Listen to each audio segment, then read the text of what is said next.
think what's important for the entire world to know about this encampment and other encampments around the country and across the world is that this is not about the university, it's not about the students in any way. It is solely about the people of Lezla that are undergoing a genocide.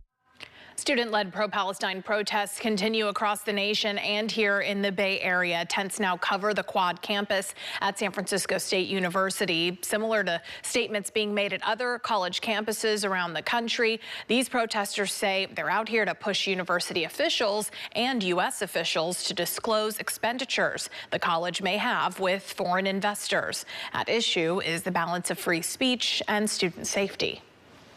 Some of the rhetoric that we've seen in some extreme cases, like at UCLA and Columbia University, it's clearly crossed the line where Jewish students are being blocked from accessing common spaces. And so we're looking to take proactive steps to prevent some of these more extreme things from happening here.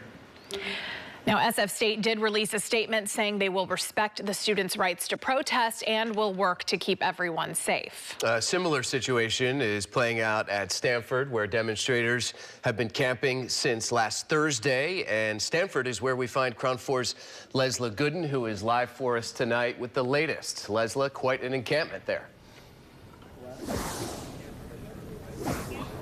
Yes, just a few moments ago, they actually started to speak on their microphone.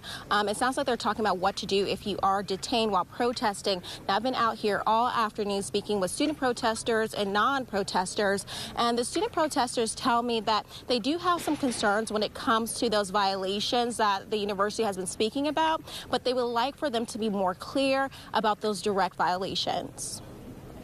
Student protesters continue to occupy their homemade encampment on Stanford's campus at White Memorial Plaza, and the possibility of receiving disciplinary action for being here is a concern. It started off with 9 students, and then we added like 2 or 3 more, I can't exactly remember, who have gotten letters from the Office of Community Standards and are basically being put through their internal disciplinary process. The language is very vague. Student protester Grace Smith feels those who have received these notices have been treated unjust and given little explanation. Students who have been put through this disciplinary process are either brown or black or Muslim or Arab or any combination of those things, and the few white students that have been disciplined are anti-Zionist Jewish students, and we think that is very deliberate. Protesters state they would like to have a clearer understanding of their wrongdoings if they are to be disciplined. Their policies on free speech are extremely vague. White Plaza is a free speech zone from 8 to 8 p.m., 8 a.m. to 8 p.m. However, what exactly does free speech constitute? What does it not constitute? And we spoke with other students who did not wish to go on camera.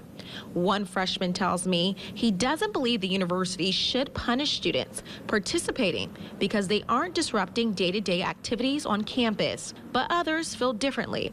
Another student says while the students have a right to protest, they should not be allowed to stay at White Plaza overnight.